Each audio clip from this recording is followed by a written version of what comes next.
Going back to where you've taken images can be challenging but also rewarding. Marc Silber's here to share how he recently went back to a location and the challenges and rewards that he found in doing so. Jan and I try to travel every year. Generally, we go overseas. Obviously, that's not happening this year. We got to looking at it, and we travel in September after Labor Day. So this year we decided to take a road trip. You may have seen my little video about traveling around in our Mini. We did this for a number of different reasons. One, I just wanted to get in touch with the West, the Old West. And I specifically wanted to return to a couple of places I'd been a long time ago, namely right here, Canyonlands. I'm going to tell you about that in a minute. But we got in our car and we, unfortunately, were dodging smoke the whole way. It was unbelievable. We got up, we drove through the San Francisco Bay Area. There were fires all around San Francisco Bay Area, and actually up north. Truckee is where Tahoe is. Smoke, smoke, smoke all the way through here. We didn't really get out of the smoke until we hit Jackson Hole way up here, the Tetons. We went to Yellowstone. Three Forks, we bumped into more smoke. And that's where it's snowing again, apparently. And then we came down here. You can see we turned around, came back to the Canyonlands. What are the Canyonlands? Well, for me, it has a special meaning because I went to the Canyonlands when I was 14 years old. I went to, let's face it, it was a hippie high school. And we used to take class trips every year, and we took this trip to the Canyonlands. This is actually not a picture of where we went. And the dilemma that I had, was trying to find the original spot. I didn't remember because I'd been there when I was 14. I returned when I was 19. When I was 19, I flew to Denver from New York City. I was going to school in Vermont in February, which is when things are still really cold in Utah. Flew to Denver, hitchhiked over my way. I don't know how I found my way. It's not like today where you look on your phone, you know where to go. Somehow I found my way to the exact spot I needed to go. And I went back into this place where we had gone when I was 14 and we hiked in. And this is a picture on our way, trying to find our way to the actual spot. This was in Arches National Park, which is right next to, really a part of Canyonlands. And here's, this is called the Delicate Arch. This is who standing here, a picture by Jan Silber, pretty famous spot. But again, we went there and I looked at it and I went, this isn't where I was. I would remember this. It had for me, it was jogging no memory whatsoever. So we were kind of like, where is this part of Canyonlands? So Canyonlands is a pretty big place. You can see this map and it covers a lot of ground. This is Moab, Utah, and to this part of Canyonlands is another 2 hours by this road, and then you catch this little tiny road. Well, I went to one of the rangers and I tried to describe to him where I was, and it was really vague. I felt, when you're trying to describe something and you can't really tell the person what it is. So the only reference point that I had was I knew it was by a creek or a river. And so he looked at me and said, well, there's only actually one place in all of this Canyonlands, and it's Salt Creek. That could possibly be it. So it turns out it's all the way on the other side.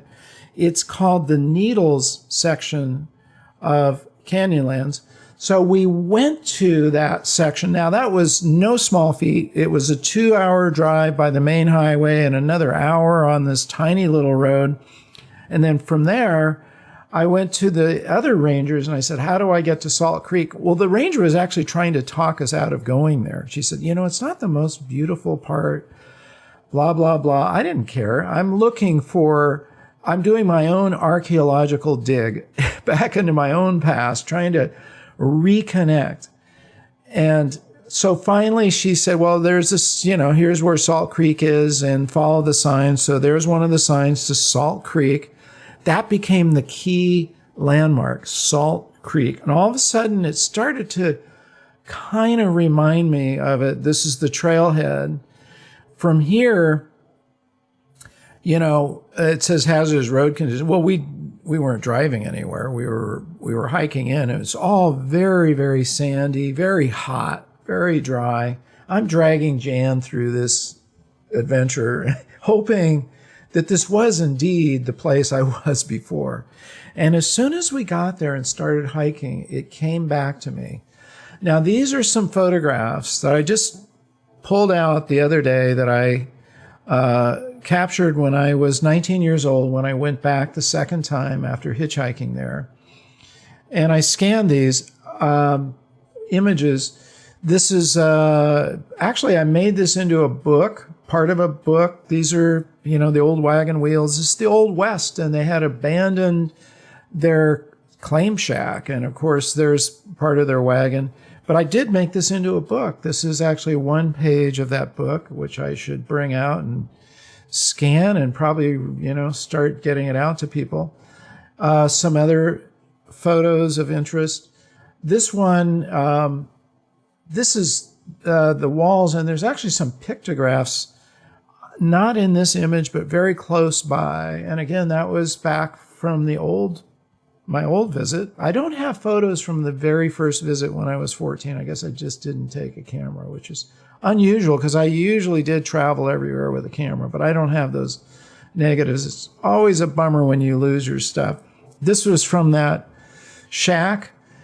When you put horseshoes represent good luck when they're up going the other way, but when you turn them around like this, all your luck drains out. The guy who lived there, I think his luck drained out.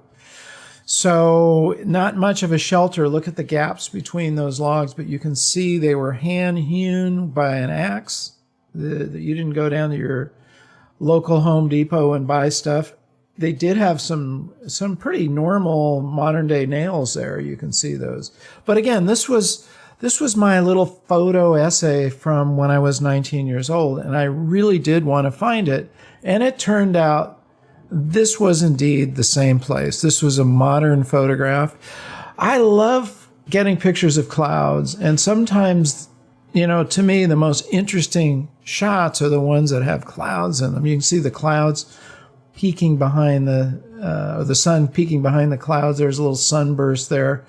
And sometimes you're so intent on looking straight forward that you forget to turn your camera and look up, which is why you always want to think of different angles.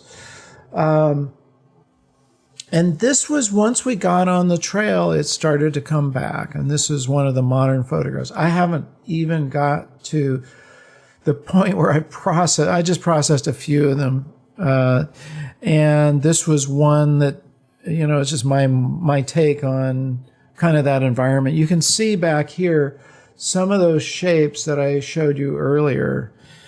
But the trick was finding this. It's in the needles section of Canyonlands, and it was like finding a needle in a haystack. Sorry, I couldn't miss that.